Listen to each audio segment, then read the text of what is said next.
Hello students, कैसे हैं आप सभी। आशा करती हूँ कि आप सभी अच्छे होंगे और इसी आशा के साथ स्वागत है आप सभी का आपके अपने यूट्यूब चैनल विनायक जी क्लासेस में। बच्चों, मैं सोनाली आपकी साइंस टीचर आज आपके लिए कक्षा 10 विज्ञान अध्याय 6 जैव प्रक्रम का पार्ट 3 लेकर के आई हूँ। बच्चों, पिछले पार्ट 1 और पार्ट 2 में हमने जैव प्रक्रम के अंतर्गत श्वसन और पोषण पढ़े थे। इसी क्रम में आज हम पार्ट 3 के अंतर्गत परिसंचरण तंत्र को कवर करेंगे। वीडियो को शुरू करने से पहले बच्चों, मैं आपसे रिक्वेस्ट करती हूँ कि वीडियो को एंड तक जरूर देखिए। अरे, जब आप इसे एंड तक देखेंगे तभी तो समझेंगे ना, और जब समझेंगे तभी तो अच्छा एग्जाम में पेपर करके आएंगे। इसीलिए वीडियो को एंड तक जरूर देखिए, और अगर आपको वीडियो पसंद आए तो प्लीज वीडियो को लाइक कीजिए, अपने फ्रेंड्स के बीच शेयर कीजिए और मेरे इस यूट्यूब चैनल को सब्सक्राइब कीजिए। चलिए शुरू करते हैं आज का वीडियो।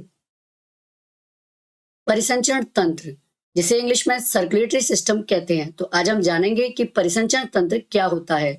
मनुष्य में ऑक्सीजन, कार्बन डाइऑक्साइड, भोजन तथा उत्सर्जी उत्पाद शरीर के पदार्थों का वहन परिसंचरण तंत्र द्वारा होता है। बच्चों, हमने पिछले तंत्र के अंतर्गत पढ़ा था कि जब हम सांस लेते हैं तो ऑक्सीजन हमारी फेफड़ों में आती है और फेफड़ों से फिर ये पूरे शरीर में जाकर के कोशिकाओं तक पहुंचती है। इसी तरीके से कार्बन डाइऑक्साइड कोशिकाओं से फेफड़ों तक आती है, और भोजन हम मुख से ग्रहण करते हैं और फिर मुख से ग्रहण करने के बाद जो आहार नाल में इसका पाचन होता है और पचा हुआ भोजन शरीर की कोशिकाओं में पहुंचता है। इसी तरीके से उत्सर्जी पदार्थ भी उत्सर्जी अंगों तक पहुंचते हैं। तो बच्चों, शरीर में ऑक्सीजन, कार्बन डाइऑक्साइड और भोजन को एक जगह से दूसरी जगह इनका जो बहन है, इनका जो पहुंचना है, वो सब किसके अंतर्गत आता है? परिसंचरण तंत्र के अंतर्गत आता है।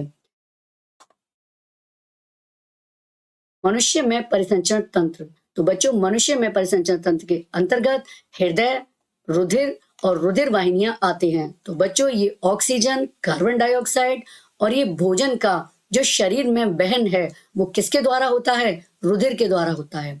और ये रुधिर जो होता है ये किसके द्वारा शरीर में पहुंचता है? रुधिर वाहिनियों के द्वारा।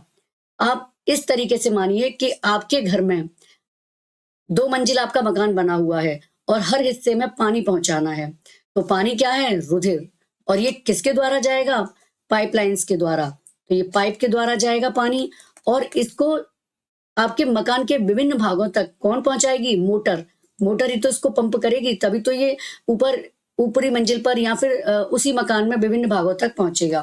तो जो रुधिर है ये ऑक्सीजन, CO2 और भोजन को विभिन्न भागों में पहुंचाता है, और ये रुधिर वाहिनियों में बहता है। और इसको पंप कौन करता है? इसको पंपिंग करने का कार्य बच्चों हृदय का है। इस तरीके से ये तीनों मिलकर के परिसंचरण तंत्र का निर्माण करते हैं। अब इन तीनों के विषय में हम एक एक करके विस्तार पूर्वक पढ़ेंगे। सबसे पहले जानते हैं हृदय, जिसको इंग्लिश में हार्ट कहते हैं। क्या होता है हृदय?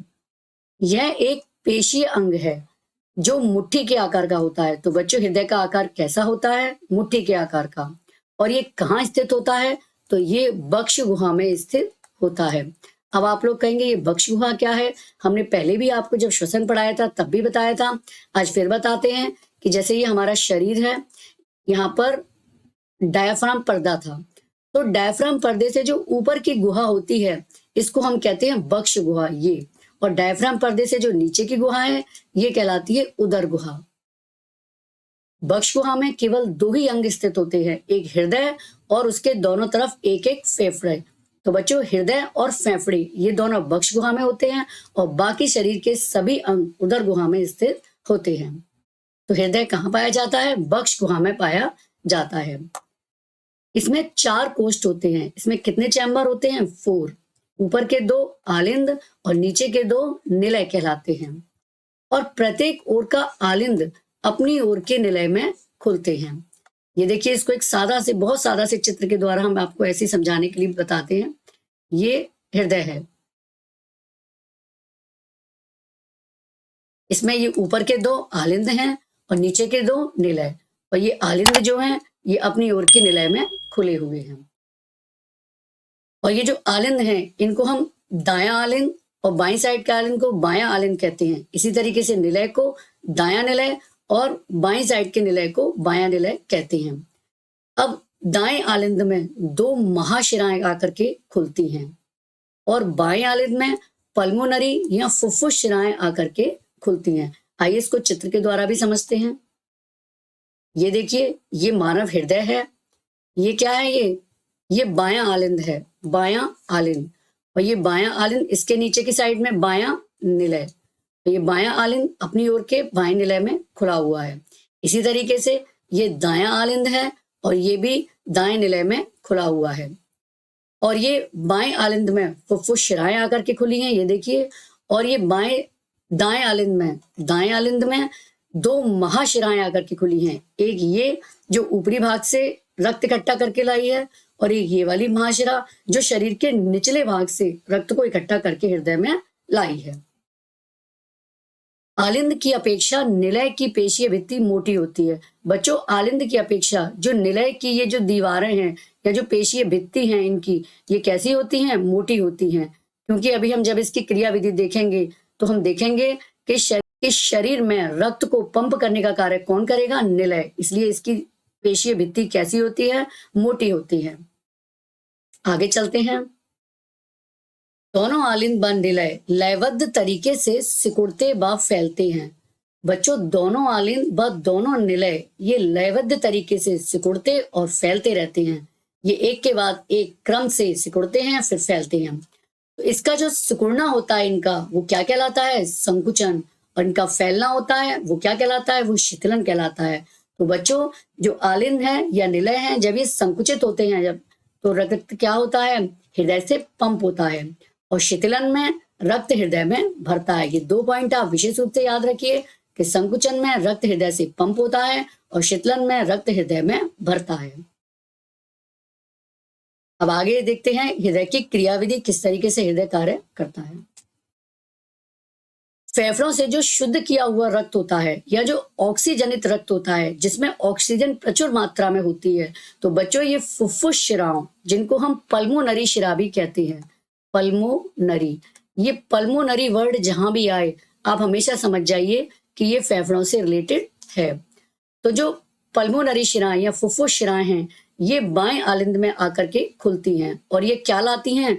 ऑक्सीजनित यानी कि शुद्ध ऑक्सीजन युक्त रक्त लाती हैं। तो जब ये ऑक्सीजन युक्त रक्त आता है, उससे पहले ये जो आलिंद है ये क्या होता है? शिथिल अवस्था में आता है। जो बायां आलिंद है ये शिथिल अवस्था में आएगा, जिससे फुफ्फुस शिराओं से रक्त इसमें आ जाएगा। उसके बाद में ये जो बायां निलय है फिर ये शिथिल अवस्था में आएगा और बायां आलिंद ये संकुचित होगा यानी कि सिकुड़ेगा। तो बायां आलिंद संकुचित होगा और बायां निलय शिथिल अवस्था में आएगा। जब ये संकुचित होगा तो इसके अंदर जो ब्लड भरा है उस पर प्रेशर बढ़ेगा और वो रक्त प्रेशर के साथ किस में आ जाएगा? बाएं निलय में आ जाएगा। फिर उसके बाद में ये बायां निलय जो है, बायां निलय अब संकुचित होगा और जब ये संकुचित होगा तो इसके अंदर जो ब्लड भरा है उस पर प्रेशर पड़ेगा। तो फिर क्या होगा? ये रक्त, ये जो महाधमनी है ये कहाँ से निकली है? बाएं निलय से निकली है। ये देखो, ये एक ट्यूब से दिख रही है, ये कहाँ से निकली है? बाएं निलय से। तो रक्त जब ये बायां निलय संकुचित होगा तो रक्त किस में आ जाएगा? महाधमनी में पंप कर दिया जाएगा और ये महाधमनी जो है इस रक्त को ले जाकर के पूरे शरीर में बांट देगी। मतलब यहाँ से जो हृदय पंप हुआ महाधमनी में, और ये महाधमनी आगे जाकर के छोटी छोटी धमनियों में बट करके इस रक्त को पूरे शरीर तक पहुंचाएगी। तो बच्चों, एक चीज यहाँ पर ध्यान देने की है कि जब ये बायां निलय संकुचित हुआ था तो इस पर जो ब्लड इसके अंदर भरा है उस पर प्रेशर पड़ा होगा, तो वो वापस नहीं जा सकता। कभी भी ऐसा नहीं हो सकता कि बाएं निलय में चला जाए। क्यों? क्योंकि यहाँ पर बच्चों बाल्व पाए जाते हैं। इसके मुंह पर, ये जहाँ ये बायां आलिंद बाएं निलय में खुला है, यहाँ पर क्या पाए जाते हैं? बाल्व। और ये बाल्व रुधिर के उल्टे फ्लो को रोकते हैं। ये कभी भी रक्त को निलय से आलिंद में नहीं जाने देंगे। तो जैसे ही ये रक्त इधर आता है ये बाल्व बंद हो जाते हैं और ये रक्त को वापस जाने नहीं देते। इसीलिए रक्त महाधमनी में पंप कर दिया जाता है। इसके बाद में जब ये महाधमनी इस रक्त को ले जाकर के शरीर की विभिन्न कोशिकाओं तक पहुंचाती है और वहां पर ये रक्त ऑक्सीजन कोशिकाओं को देता है। किस लिए? भोजन के ऑक्सीकरण के लिए। ये हमने कहाँ पढ़ा था बच्चों? ये हमने श्वसन में पढ़ा था। और जब इस रक्त से ऑक्सीजन चली जाएगी और इस रक्त में CO2 मिल जाती है तो ये CO2 युक्त रक्त या अशुद्ध रक्त जो होता है, ये दो महाशिराओं के द्वारा, ये देखिए कहाँ आता है, ये दाएं आलिंद में आता है। और जो दायां आलिंद जो है इसी तरीके से पहले शिथिल होता है और इसके शिथिल होने से ये कार्बन डाइऑक्साइड युक्त रक्त कहाँ आता है, दाएं आलिंद में आता है। उसके बाद दायां आलिंद संकुचित होगा और दायां निलय क्या होगा, ये शिथिल होगा। और जब ये संकुचित होगा तो ब्लड वापस तो जा नहीं सकता, तो ब्लड कहाँ आएगा, दाएं निलय में आएगा। अब ये संकुचित होगा, जब ये संकुचित होगा तो ब्लड वापस तो जा नहीं सकता, क्योंकि यहाँ पर भी बाल्ब पाए जाते हैं, यहाँ पर भी तो क्या होगा, ये तो बंद हो जाएगा। तो फिर यहाँ से रक्त कहाँ पंप कर दिया जाएगा, ये फुफ्फुस धमनियों में भेज दिया जाएगा। ये देखिए इस तरीके से फुफ्फुस धमनियों में भेज दिया जाएगा और फुफ्फुस धमनियां इसको कहाँ ले जाएंगी, फेफड़ों में। फुफ्फुस का मतलब ही होता है, फेफड़ों से रिलेटेड है ये शब्द फुफ्फुस या पल्मोनरी, तो ये फेफड़ों में जाएगा और वहां पर ये जो कार्बन डाइऑक्साइड युक्त रक्त है, ये कार्बन डाइऑक्साइड फेफड़ों में छोड़ देगा और वहां से इसमें ऑक्सीजन मिल जाएगी। तो बच्चों इस तरीके से ये हृदय का हमने देखा कि इसके चारों कक्ष किस तरीके से एक के बाद एक लयबद्ध तरीके से संकुचित होते हैं, शिथिल होते हैं। जब ये संकुचित होते हैं तो हृदय तो क्या होता है, हृदय से रक्त पंप होता है, और जब ये शिथिल होते हैं तो रक्त हृदय में आता है। इस तरीके से हमारा हृदय जो है वो एक पंप की तरह कार्य करता है। इसको देखिए एक बार और इससे समझते हैं चित्र से। ये देखिए ये हृदय है और ये फुफ्फुस शिराएं शुद्ध रक्त लेकर के आई हैं। ये शुद्ध रक्त बाएं आलिंद से बाएं निलय में आ गया, फिर बाएं निलय से कहाँ आ गया, महाधमनी में आ गया, और इस महाधमनी ने क्या करा, शरीर के सभी हिस्सों में इसको बांट दिया। और फिर अपना ये जो महाधमनी है ये ऑक्सीजन देने के बाद में, और ये इसका रक्त कैसा हो गया, ये अशुद्ध हो गया, CO2 युक्त हो गया। और फिर ये CO2 युक्त रक्त को ये शिराएं लेकर के कहाँ खुली, ये दाएं आलिंद में खुली, और रक्त दाएं आलिंद से कहाँ आ गया, दाएं निलय में। और बच्चों दाएं निलय से फिर ये कहाँ चला गया, फुफ्फुस धमनी के द्वारा ये लंग्स या फेफड़ों में चला गया। किसके लिए, शुद्धिकरण के लिए या फिर ऑक्सीजन युक्त बनने के लिए ये वहां पर चला गया। ऑक्सीजन और CO2 के परिवहन के विनिमय का ये चित्रात्मक निरूपण समझ में आया बच्चों। हृदय की क्रियाविधि बिल्कुल आया होगा, अगर आया हो तो कमेंट करके जरूर बताइए। अब आगे चलते हैं। ये देखिए बच्चों ये मानव हार्ट है और ये इस तरीके से शरीर में पूरे में धमनी और शिराओं का ये जाल फैला रहता है। ये जो नीली नीली आपको दिखाई दे रही हैं ये सब क्या है, ये शिराएं हैं, और जो लाल लाल आपको दिखाई दे रही हैं ये सब धमनियां हैं। तो बच्चों जब हृदय पंप करता है तो शरीर के हर भाग में ले जाने के लिए एक धमनी होती है, और धमनी जब वहां रक्त पहुंचा देती है तो वो ऑक्सीजन युक्त रक्त जो है वो CO2 युक्त होकर के धमनियां किस में बदल जाती हैं, वही आगे जाके शिराओं में बदल जाती हैं। इसको हम अभी आगे जब धमनी शिराएं पढ़ेंगे तब और विस्तार पूर्वक समझेंगे। तो ये देखिए पूरे शरीर में इस तरीके से जाल फैला होता है, क्योंकि बच्चों ऑक्सीजन तो सभी को चाहिए, शरीर के हर पार्ट को चाहिए। इसी तरीके से भोजन शरीर के हर पार्ट को चाहिए, और ये सब कौन पहुंचा रहा है, ब्लड। तो ब्लड को पहुंचाने के लिए ये रुधिर वाहिनियों का जाल पूरे शरीर में फैला होता है, और ये शरीर के एक एक हिस्से में ये ब्लड को पहुंचाता है, और वहां से CO2 और उत्सर्जी पदार्थों को लेकर के ये आता है। तो हमने देखा कि किस तरीके से हृदय पंप की तरह कार्य करके ब्लड को पूरे शरीर में पहुंचाता है। पक्षी और स्तनधारी, तो बच्चों पक्षी और स्तनधारी में 4 कक्ष वाला हृदय होता है। 4 चैम्बर्ड हार्ट पाया जाता है, उसमें 4 कक्ष होते हैं। और ये जो 4 कक्ष थे अभी हमने ये पीछे देखे थे, 4 कक्षों में जो शुद्ध और अशुद्ध रक्त है वो पूरी तरीके से अलग अलग रहता है। हृदय के लेफ्ट भाग में शुद्ध रक्त रहता है और हृदय के राइट भाग में अशुद्ध रक्त रहता है। और बच्चों ये कहीं भी आपस में मिलता नहीं है। तो एक चक्र में हमने देखा कि रक्त हृदय में 2 बार आता है और ये अलग अलग रहता है, कहीं भी शुद्ध और अशुद्ध रक्त मिलता नहीं है। तो बच्चों ऐसे परिसंचरण तंत्र को हम दोहरा परिसंचरण कहते हैं। ऐसे परिसंचरण को हम क्या कहते हैं, दोहरा परिसंचरण। ये क्वेश्चन पूछा जाता है कि दोहरा परिसंचरण कहाँ पाया जाता है, तो इसका आंसर होगा स्तनधारी व पक्षी में दोहरा परिसंचरण पाया जाता है।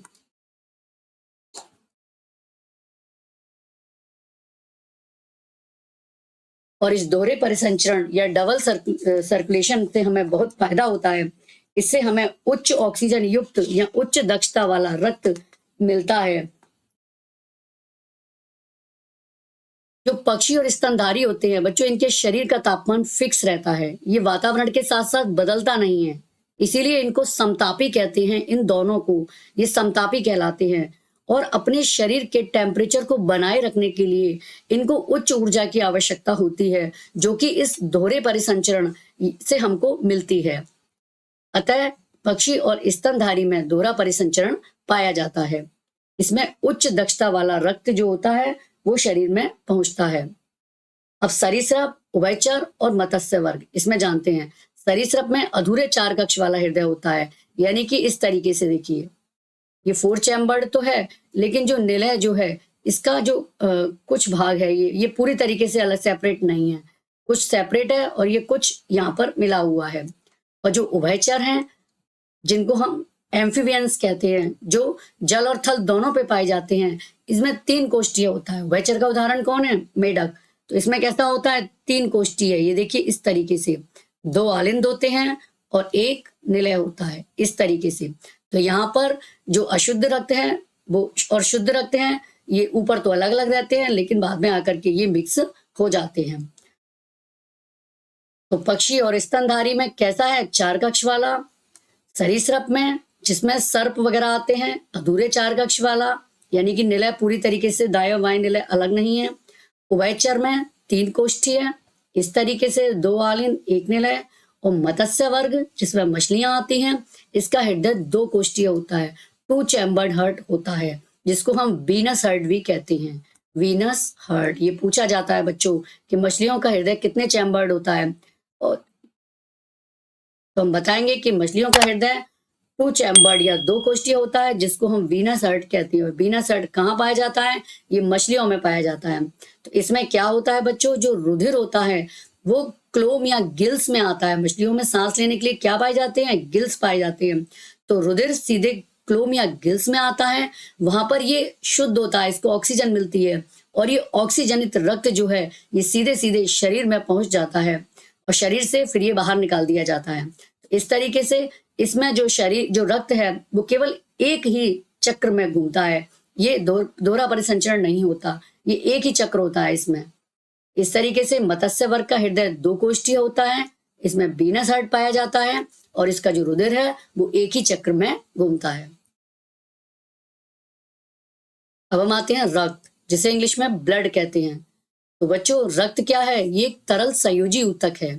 इस पे भी क्वेश्चन आता है कि तरल संयोजी ऊतक का उदाहरण दीजिए, तो इसका उदाहरण क्या होगा? रक्त। तो आप ध्यान रखिए कि रक्त एक तरल संयोजी ऊतक है।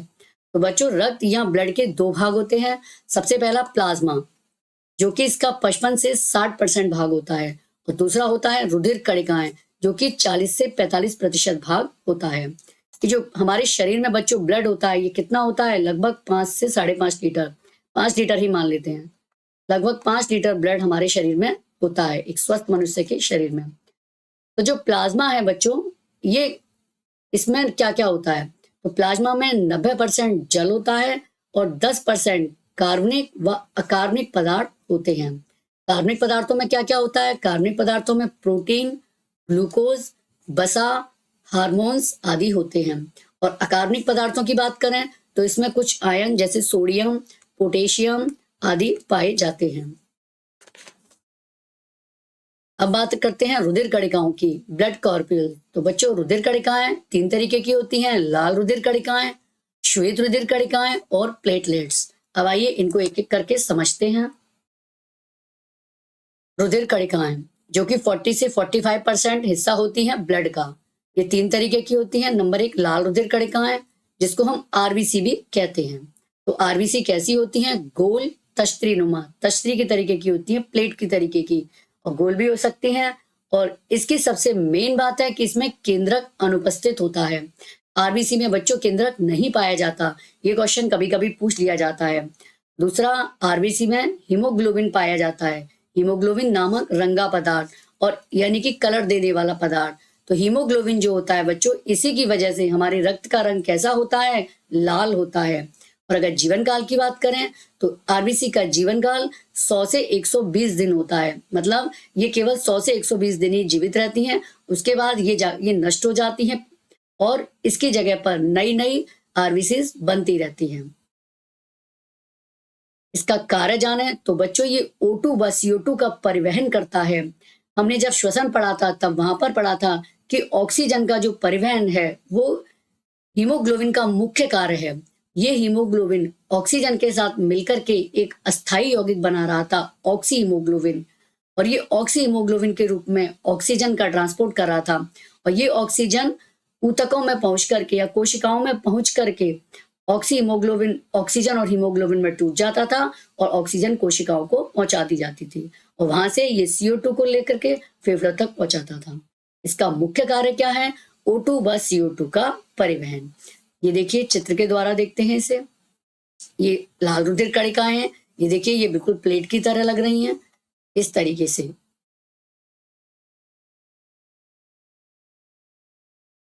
दूसरी आती हैं श्वेत रुधिर कणिकाएं, इसे इंग्लिश में कहते हैं व्हाइट ब्लड कॉर्प्यूल्स यानी कि WBC। तो ये बच्चों ये केंद्रक युक्त होती हैं। आरबीसी में केंद्रक नहीं था लेकिन इसमें केंद्रक पाया जाता है। इनका आकार कैसा होता है, अनियमित आकार की होती है। ये अमीबा की तरह अनियमित शेप की होती है, इनका कोई निश्चित आकार नहीं होता। अगर जीवन काल की बात करें तो इनका जीवन काल 1 से 4 दिन होता है और इनका कार्य है प्रतिरक्षा का कार्य, यानी कि रोगाणुओं का भक्षण। जब भी शरीर में कोई इन्फेक्शन होता है या रोगाणु हमारे शरीर में प्रवेश करते हैं तो ये संख्या में बहुत ज्यादा बढ़ जाती हैं हमारे शरीर में और बढ़कर के उन रोगाणुओं का भक्षण करने लगती हैं। अतः ये क्या करती हैं, ये शरीर की प्रतिरक्षा का कार्य करती हैं। ये देखिए इसको चित्र में देखते हैं।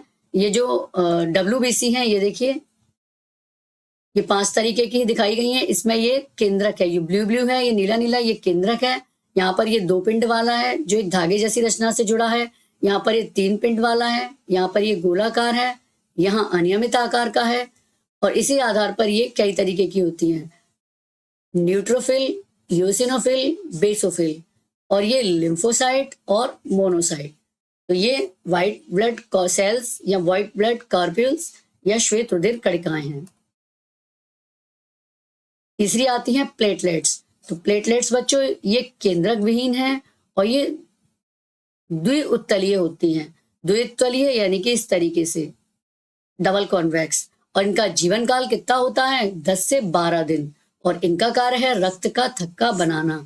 जब हमारी चोट लग जाती है बच्चों तो चोट वाली जगह से ब्लड बहने लगता है और जब हम इसको दबा लेते हैं तो हम देखते हैं कि वहाँ कुछ देर बाद एक थक्का सा जम जाता है, खुरंड सा बन जाता है। तो वो थक्का किसकी वजह से बनता है, प्लेटलेट्स की वजह से। और उसका जमना बहुत आवश्यक है क्योंकि अगर वो नहीं जमेगा तो हमारे शरीर से रक्त बहता रहेगा। अतः ये रक्त का थक्का बनाने में सहायक होती हैं। तो ये हमने देखी स्ट्रक्चर ऑफ ब्लड। ब्लड में 2 भाग थे, प्लाज्मा और रुधिर कणिकाएं। प्लाज्मा के बारे में जाना और तीनों तरीके की रुधिर कणिकाओं के विषय में हमने जाना। बच्चों आगे चलते हैं, रुधिर वाहिकाएं, ब्लड वेसल्स, यानी कि ये रक्त किसमें बहेगा, पाइप जैसी रचनाओं में, उन्हें हम क्या कहते हैं, रुधिर वाहिकाएं या ब्लड वेसल्स कहते हैं। ये भी 3 तरीके की होती हैं, धमनियां जिन्हें हम आर्टरीज कहते हैं, शिराएं जिन्हें इंग्लिश में वेन्स कहते हैं और केशिकाएं जिन्हें इंग्लिश में कैपिलरीज कहते हैं। अब इनके एक एक के विषय में पढ़ते हैं। धमनियां क्या करती हैं, ये रुधिर को हृदय से अंगों तक ले जाती हैं। ये बच्चों ब्लड को कहाँ ले जाती हैं, हृदय से अंगों तक। और इनकी भित्ति कैसी होती है, मोटी होती है और लचीली होती है और ये शरीर में गहराई में पाई जाती हैं। ये दिखाई नहीं देती, ये शरीर में गहराई में होती हैं और इसमें जो रक्त बहता है वो अधिक दाब के साथ झटके से बहता है, अधिक दाब के साथ झटके से ये बहता है। शिराओं की बात करें तो शिराएं बच्चों जिन्हें वेन्स कहते हैं, ये रुधिर को अंगों से हृदय तक लाती हैं। ये क्या करती हैं, अंगों से इकट्ठा करके हृदय तक लाएंगी। धमनियां हृदय से अंगों तक ला रही थी और ये अंगों से हृदय तक लाती हैं और इनकी दीवारें अपेक्षाकृत कैसी होती हैं, पतली और कम लचीली होती हैं। धमनियों की मोटी थी, लेकिन इनकी पतली और कम लचीली होती हैं और ये कम गहराई में स्थित होती हैं। इसको बच्चों अगर हम अपने हाथ में देखेंगे ऊपर से ही, तो ये नीली नीली सी ये दिखाई देने लगती हैं। वो क्या होती हैं? शिराएं होती हैं। और क्योंकि शिराओं में अशुद्ध रक्त बहता है, इसीलिए वो ब्लड का रंग बैंगनी सा या नीला सा दिखाई देता है। और इसमें क्या पाए जाते हैं? बाल्ब पाए जाते हैं, जो कि रक्त को बहने को कंट्रोल करते हैं। और इसमें धमनियों में बाल्ब नहीं पाए जाते, धमनियों में बाल्ब नहीं पाए जाते, इनमें बाल्ब नहीं होते। दूसरे, धमनियों में शुद्ध रक्त बहता है। और शिराओं में कैसा रक्त बहता है? इसमें अशुद्ध रक्त बहता है, कार्बन डाइऑक्साइड युक्त अशुद्ध रक्त। अब केशिकाएं क्या होती हैं? ऊतक में पहुंचकर धमनी छोटी शाखाओं में विभाजित हो जाती है। बच्चों, हमारे शरीर में ब्लड जो होता है ये रुधिर वाहिनियों द्वारा पहुंचता है। तो जो गहराई में ऊतक होते हैं वहां पर ये इतनी मोटी धमनियां नहीं जा पाती। तो ये धमनियां क्या होती हैं? वहां पर रक्त को पहुंचाने के लिए और छोटी छोटी महीन शाखाओं में बट जाती हैं। और जब ये महीन शाखाओं में बट जाती हैं तो उन्हें हम क्या कहते हैं? उन्हें हम केशिकाएं या इंग्लिश में कैपिलरीज कहते हैं। और इनकी भित्ति कैसी होती है? एक कोशिकीय मोटी होती है, बहुत पतली होती है ये। और आगे चल के ये आपस में मिलकर के शिराएं बनाती हैं। आइए इसको चित्र के द्वारा समझते हैं। तो ये देखिए बच्चों, ये धमनी है, अर्टरीज। तो जब अर्टरीज है, ये आगे जाकर के ऊतकों में पहुंच करके छोटी छोटी शाखाओं में बट गई है। और इन छोटी छोटी शाखाओं को हम क्या कहते हैं? केशिकाएं, या फिर इंग्लिश में कैपिलरीज इनको कहते हैं।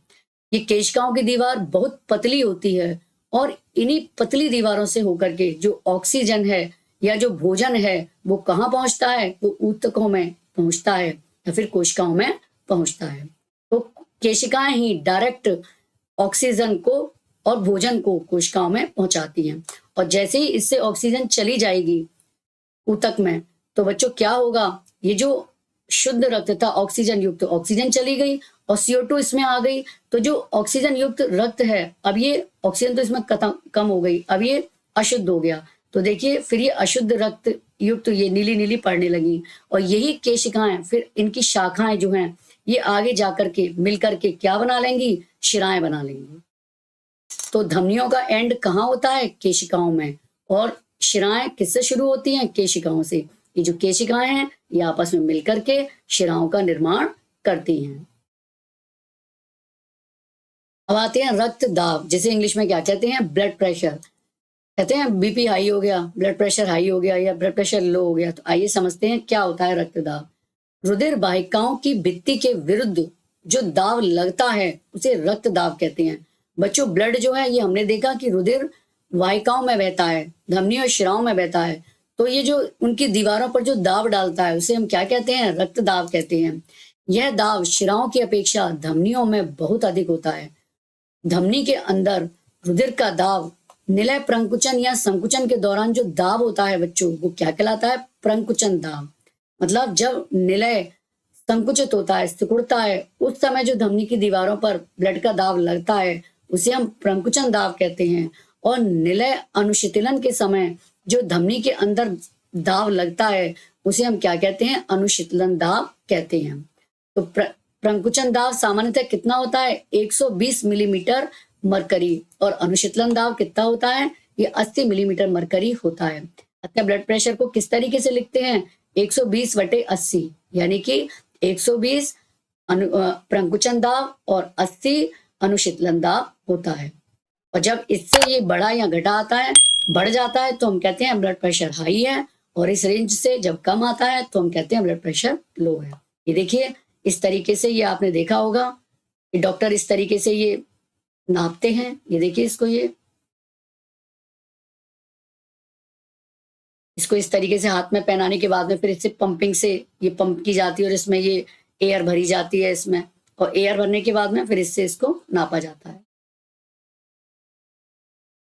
और इसको नापते किस यंत्र से हैं? इसको नापते हैं स्फैग्मोमैनोमीटर नामक यंत्र से ये नापा जाता है। उच्च रक्तदाब को अति तनाव भी कहते हैं। और इस कारण धमनिकाओं का सिकुड़ना है, इससे रक्त प्रवाह में प्रतिरोध बढ़ जाता है, इससे धमनी फट सकती हैं तथा आंतरिक रक्त स्रवण हो सकता है। जब ज्यादा बीपी हाई हो जाएगा तो धमनियां फट भी सकती हैं और इससे इंटरनल ब्लीडिंग भी हो सकती है। तो बच्चों ध्यान रखिए, ये पूछा जा सकता है कि बीपी नापने का यंत्र कौन सा है, तो स्फैग्मोमैनोमीटर होता है। अब आगे चलते हैं। लसिका, जिसे इंग्लिश में लिम्फ कहते हैं, ये क्या होता है? यह एक अन्य प्रकार का द्रव है जो बहन में भी सहायता करता है। तो बच्चों लसिका भी व्रत की तरह कुछ चीजों के बहन में सहायता करता है, मतलब ये शरीर में कुछ चीजों का ट्रांसपोर्ट करता है। इसे हम क्या कहते हैं? इसे लसिका या ऊतक तरल कहते हैं। केशिकाओं की भित्ति में उपस्थित छिद्रों द्वारा, बच्चों केशिकाओं की दीवार अभी हमने पीछे पढ़ा कि बहुत पतली होती है और उसमें उपस्थित छिद्रों के द्वारा कुछ प्लाज्मा प्रोटीन तथा रुधिर कोशिकाएं बाहर निकल के कहाँ जाती हैं? ऊतकों के आंतर कोशिकीय अवकाश में आ जाते हैं। ये क्या होता है? ऊतक क्या होते हैं? ये हमने आपको पहले भी बताया था कि ऊतक कोशिकाओं का समूह होता है जो कार्य में समान होती है। ऐसी कोशिकाओं का समूह जो कार्य में समान होता है ऊतक कहलाता है। तो जैसे एक ऊतक है, इसके बीच में कोशिकाओं के बीच में ये जो आंतर कोशिकीय स्थान है, जो कोशिकाओं के बीच में स्थान है, तो केशिकाओं से प्लाज्मा प्रोटीन और रुधिर कोशिकाएं निकल करके इस जगह आ जाती हैं आंतर कोशिकीय अवकाश में, और तब ये क्या कहलाने लगती हैं? तब ये लसिका या लिम्फ या फिर ऊतक तरल कहलाने लगती हैं। यह रुधिर के प्लाज्मा की तरह ही होता है, लेकिन यह रंगहीन होता है और इसमें अल्प मात्रा में प्रोटीन होती है। इसमें प्रोटीन प्लाज्मा की अपेक्षा कम होती है। लसिका अंतरकोशिकीय अवकाश से लसिका केशिकाओं में चला जाता है। फिर इस अंतरकोशिकीय अवकाश से लसिका कहाँ चला जाता है? लसिका केशिकाओं में। और ये लसिका केशिकाएं जो हैं ये आपस में मिलकर के बड़ी लसिका वाहिका बनाती हैं और अंत में ये कहाँ खुलती हैं? अंत में ये बड़ी शिरा में खुल जाती हैं। पचा हुआ तथा क्षुद्रांत द्वारा अवशोषित वसा का वहन। बच्चों जब हमने पोषण पढ़ा था इसी चैप्टर में, तो हमने देखा था कि क्षुद्रांत में पाचन कंप्लीट हुआ था और वहीं पर भोजन के जो विभिन्न अवयव थे वो एब्जॉर्ब हुए थे, यानी पचा हुआ भोजन अवशोषित हुआ था। तो भोजन में की जो वसा थी उसको वो किस में एब्जॉर्ब हुई थी? तो बच्चों वो लसिका वाहिनियों में ही एब्जॉर्ब हुई थी। तो अवशोषित वसा का जब ये उसी में एब्जॉर्ब हुई है तो वही इसका वहन करता है। तो अवशोषित वसा का वहन लसिका द्वारा होता है और अतिरिक्त तरल को वाह्य कोशिकीय अवकाश से वापस रुधिर में ले जाता है। और जो अतिरिक्त तरल होता है वो कहाँ चला जाता है? वो वापस रुधिर में चला जाता है। तो ये हमने देखा पूरा सर्कुलेटरी सिस्टम मानव का, जिसके अंतर्गत हमने हृदय देखा कि किस तरीके से रक्त को वो पंप करता है, रक्त की रचना देखी और वो जिन वाहिकाओं में बहता है, वेसल्स में बहता है, उनके बारे में हमने जाना, ब्लड प्रेशर के बारे में जाना, लसिका क्या होता है इसके बारे में जाना। तो बच्चों अब मैं उम्मीद करती हूँ कि इस पे जब भी कोई क्वेश्चन आएगा आपसे गलत नहीं होगा। लसिका या लिम्फ पे भी शॉर्ट नोट या संक्षिप्त टिप्पणी पूछी जा सकती है। या ये भी महत्वपूर्ण है कि जो वसा का एब्जॉर्प्शन है या वसा का अवशोषण है वो किसमें होता है? तो वो लसिका में ही होता है, लसिका वाहिनियों में ही होता है। और हृदय का चित्र आ सकता है कि केवल चित्र ही आए कि आप केवल चित्र के द्वारा ही उसकी रचना को समझाइए, या हृदय की क्रियाविधि, या दोहरा परिसंचरण क्या होता है, या धमनी शिराओं में अंतर क्या होते हैं, या केशिकाएं क्या होती हैं। तो इस पर विभिन्न छोटे छोटे क्वेश्चन जितने भी बनेंगे, उम्मीद करती हूँ कि अभी एक भी क्वेश्चन आपका गलत नहीं होगा। बच्चों अगर आपको ये वास्तव में समझ में आया है तो प्लीज मुझे कमेंट बॉक्स में कमेंट करके जरूर बताइए। अगर आपको वीडियो अच्छा लगा हो तो प्लीज इसको लाइक कीजिए, अपने फ्रेंड्स के बीच शेयर कीजिए और मेरे इस यूट्यूब चैनल को सब्सक्राइब कीजिए। तो मिलते हैं नेक्स्ट वीडियो में नेक्स्ट टॉपिक के साथ। बहुत बहुत धन्यवाद। Good bye.